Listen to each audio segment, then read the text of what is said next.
নুনমাটিৰ পৰা চানমাৰী হৈ যিটো অভাৰব্ৰিজ, সেই অভাৰব্ৰিজখনৰ এইটো ভিডিঅ'। গুৱাহাটীতো আমি প্ৰায়ে গৈ থাকোঁ, কিন্তু ভিডিঅ'টো কৰিম বুলি ভাবি থাকোঁ, কিন্তু ভিডিঅ'টো কৰা নহয়।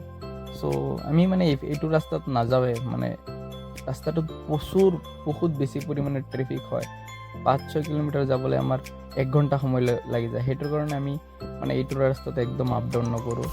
চ' দেওবাৰ কাৰণে ৰাস্তাটো ক্লিয়াৰ আছিল আৰু অলপ ভিডিঅ' কৰিম বুলি ভাবি এই ৰাস্তা দি আহিলোঁ। এনে ৰাস্তাত আপ ডাউন কৰোঁতে কোনো ট্ৰেফিক নাছিল দেওবাৰ কাৰণে, ৰাস্তাটো ফুল ক্লিয়াৰ আছিল। ৰাস্তাটো মানে বহুত ভাঙা চিঙা আছে, মানে গাড়ীটো ইমান শান্তিত চলাব নোৱাৰোঁ আৰু কামো কৰি আছে, কোনো ছেভ নাই। বিন্দাছ সিহঁতে কাম কৰি আছে যেনেকৈ মন যায় সেনেকৈ।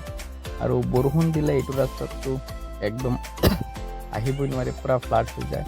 আৰু এইটো চানমাৰী অভাৰব্ৰিজৰ চানমাৰী অভাৰব্ৰিজৰ তলৰ ৰাস্তাটো বহুত বেয়া, আৰু যেতিয়া বৰষুণ হয় এইটো প্ৰচুৰ পৰিমাণে ফ্লাড হৈ যায়।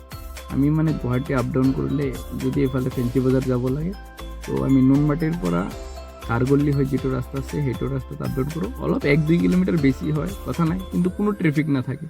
যিটো ৰাস্তা এইফালে গ'লে আমি চানমাৰী হৈ গ'লে যিটো আমাৰ 1 ঘণ্টা সময় লাগে, সেই ৰাস্তাখিনি আমি 20 মিনিটত আমি কভাৰ কৰিব পাৰোঁ। চ' এইফালে আমি মানে কেতিয়াও নাহোঁ। মানে অভাৰব্ৰিজৰ কাম কমপ্লিট হ'লে আমাৰ বহুতখিনি ৰাস্তা শ্বৰ্ট হ'ব আৰু আপ ডাউনৰ কাৰণে বহুত সুবিধা হ'ব। এইটো বহুত এটা দৰকাৰী মানে অভাৰব্ৰিজ। যেতিয়া মই জালুকবাৰী গৈছিলোঁ, যাওঁতে মই ভিডিঅ' কৰা নাই। যেতিয়া গুৱাহাটীৰ পৰা ৰিটাৰ্ণ ঘৰত হৈ আছিলোঁ, তেতিয়া মই ভিডিঅ'টো কৰিছিলোঁ। গুৱাহাটী ক্লাবৰ পৰা চানমাৰীলৈকে কামখিনি মানে ইমান আগবঢ়া নাই, কিন্তু চানমাৰীৰ পৰা নুনমাটি যিটো FCI গেটৰ ফ্ৰণ্টলৈকে তাত ভালেখিনি পোষ্টৰ কাম কমপ্লিট হৈ গ'ল। তাত এতিয়া ওপৰৰ কাম কৰি আছে।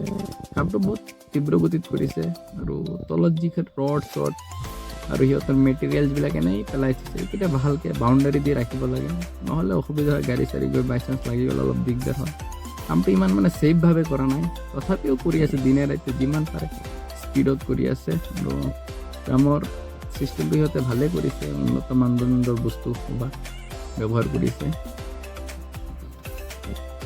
কি কৈছে, আপোনালোকে পৰাপক্ষত এইটো ৰাস্তাত আপ ডাউন নকৰিব। পাৰিলে খাৰগল্লি হৈ উজান বজাৰত যিটো ৰাস্তা ওলাইছে সেইফালে আপ ডাউন কৰিব। পৰিৱেশটো ধুনীয়া পাব, নেচাৰেল ভিউ পাব, নদীৰ ভিউ পাব, জেগাটো বহুত ধুনীয়া। আৰু যিকেইজনৰ অফিচ আছে, বামুণী মৈদামত অফিচ আছে, বেলেগ অফিচ আছে, সিহঁতেতো এইটো ৰাস্তাত আপ ডাউন কৰিবলৈ সিহঁতৰ তাৰ উপায় নাই।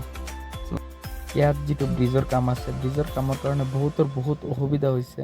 তো অসুবিধা হ'লেও মানে যিসকল হোটেল আছে সিহঁতৰ মানে মানুহে গাড়ী চাড়ী পাৰ্কিং কৰিব নোৱাৰে, মানুহে ইয়াত খাব নোৱাৰে, সিহঁতৰ বহুত লছ হৈ আছে। কিন্তু যেতিয়া অভাৰব্ৰিজখন হৈ যাব তেতিয়া বহুত সুবিধা হৈ যাব। অভাৰব্ৰিজৰ তলত গাড়ী থোৱা পাৰ্কিং হৈ যাব ধুনীয়া, ব্যৱসায় প্ৰতিষ্ঠানকেইটা ভাল হ'ব, আৰু মানুহবিলাকেও কোনো ট্ৰেফিক কোনো অসুবিধা নহয়। Good evening